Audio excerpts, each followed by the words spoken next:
Good morning, everybody. How you doing today? My name's Andrew. I'm Daniel. I'm Papa. I'm Kelly. I'm Melanie. And we're some of the Veggie boys. And girls. And we'd like to thank you for stopping by. If you're new here, please consider subscribing because we can grow a lot of stuff on the farm, but one thing we can't grow is this channel without your help.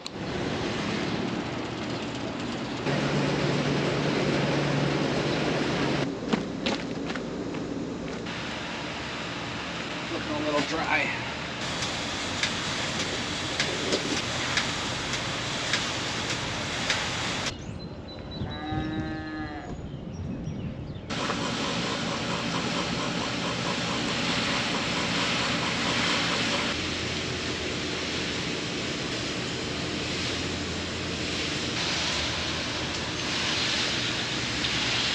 Welcome back, everyone. It's so nice to have you with us. I had to come down below and water a few of those greenhouses. It has been pretty dry the past few days. Our temperatures have really been up there and the wind has been blowing like crazy, which has caused some issues, especially when it comes to watering. That has been a big job. Speaking of big jobs, we have got a very important one scheduled for today, and I know you're gonna be excited to see it get done.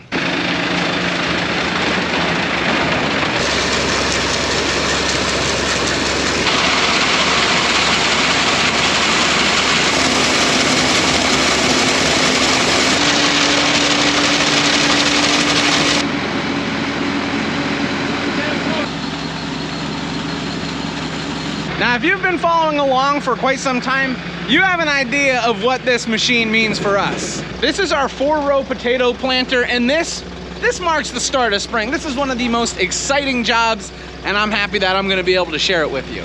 Now, we're gonna be planting a few different varieties this year, and I'll touch on that in a second. I do wanna talk about our planter really quick. Now, what I have behind me is 2 separate iron age planters, but we've got them combined. So ultimately, we've got a 4-row potato planter, and we'll be able to see how this thing works out in the field very shortly. But just to help you understand what kind of planter it is, it's called a cup planter, and it basically grabs every single individual potato and plants it into the soil for us. We picked up this planter not that many years ago, and ever since then, we have done a much better job at raising potatoes. We've given a lot of credit when it comes to our recent potato harvest to this specific machine. It's made the job so much better for us. Like I said, you're gonna see it in action, but right here underneath we have these discs that creates a little furrow for us. Along the back you can see this wheel spins, and you can see these spikes. They grab each individual potato and drops it down in the soil for us. And the whole time that we're using this equipment, it is going to be adding fertilizer for each individual seed potato. Wonderful piece of tool, and we're excited to get going, so we're heading out to the fields.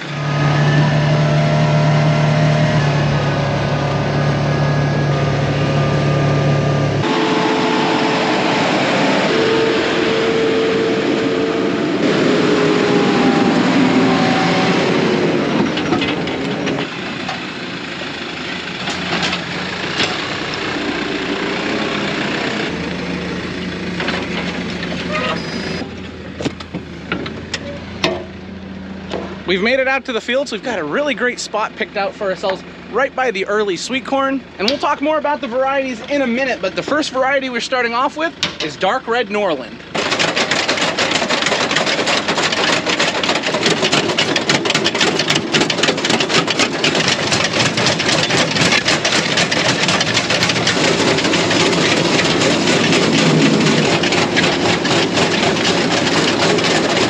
We're just evening out the planter. These are the only red potatoes that we're gonna be planting this year. Last year we raised too many red potatoes, and yeah, that's a problem. We don't like to have too many potatoes left over, so we're cutting back on what we raised. The potatoes were beautiful, they taste great, they stored really well. The customers just didn't want them this year. Why is that? I don't know. If you told me what the customers wanted each year, then I'd know what to raise. But Daniel and I are just evening out every single one of the hoppers so we can make sure all the red potatoes are planted evenly. So that means we're just about finished with planting our dark red Norland potatoes. Great variety.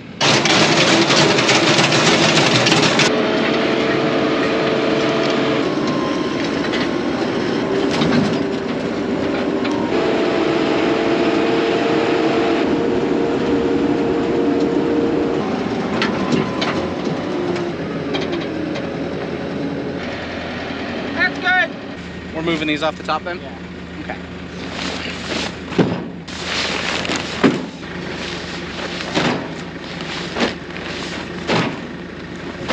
So let's put 3 bags in each hopper, and then we'll plant out to there, and then I'll come back and then we'll fill up again, and then we'll put the rest in so we have the next 2 rows to be all the way out.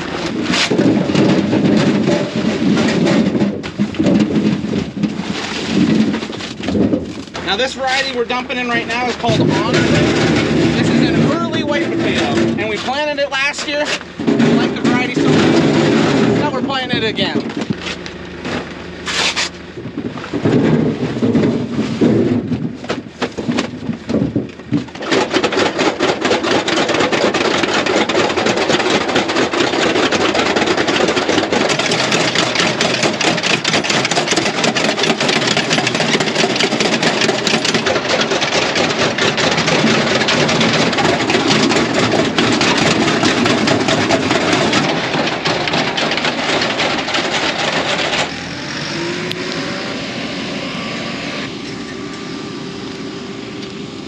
This row started off with our red potatoes, and we just finished it off with the early whites. Now that we got these 4 rows planted the entire length of the field, we're heading back to the truck to fill up again. Dad is dumping the last of the Envoy bags into the planter, and I'm gonna be moving on to something different. So Dad has got our early white potatoes, and then these are our yellow potatoes, and this variety is called Norwis. This is one of Grammy's favorite potatoes, so you know we have to plant this every single year.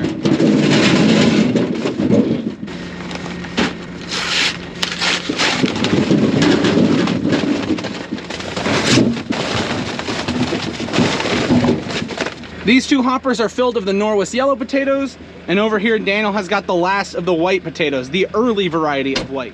So here in my hoppers we've got the yellow potatoes, these are the Norwis, and then over there Daniel has the last of the early white potatoes. He's also got a few bags of yellow to add on top later.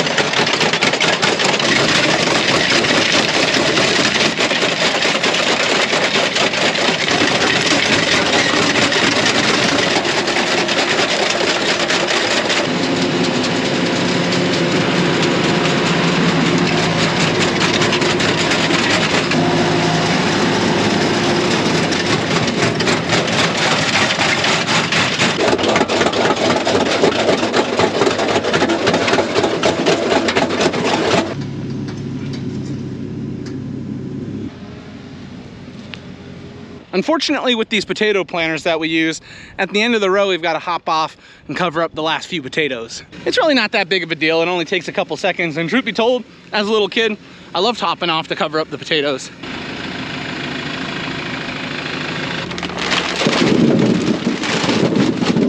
After these last few bags of yellow potatoes, the rest of the potatoes that we're going to be planting today are white potatoes.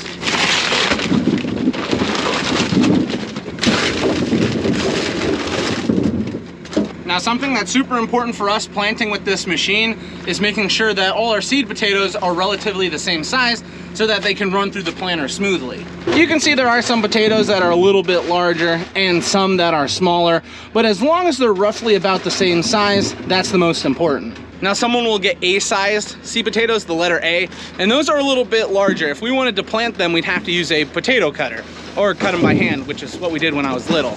But these potatoes are graded out to Bs, which means they're a little bit smaller and easier on us. Less work on our end, and we can run them through the planter a lot smoother. By making sure all the seed potatoes are Bs, it just saves us so many headaches, not having to worry about clogging the machine or cutting potatoes. There's also another reason why we like planting the Bs, and that's disease. When we cut the potatoes ourselves, it opens up the potato to have more opportunities to contract a disease, whether it's from dirt, whether it's from the dust, whatever the case. Whenever we cut open a potato, there's a chance that potato could get a disease. So by planting these Bs, it's saving us even more headaches on top of clogging up the machine, which I always hated clogging the machine. This is 40. The last of the Norwis is in these hoppers over here, and then these are the newest potato we're planting today, Evas. If you've watched us pick potatoes before, you know Evas are our favorite variety. They're such a uniform and tasty potato. I'm gonna get too excited thinking about French fries and chips. We've got Evas over here, Norwis over here, and when we run out with the Norwis, we're gonna get these Evas dumped in. Now, earlier on in the video, I mentioned I would talk about the varieties of potatoes that we're raising this year, and first up is dark red Norland. Now, dark red Norland are the only red potatoes that we're raising this year.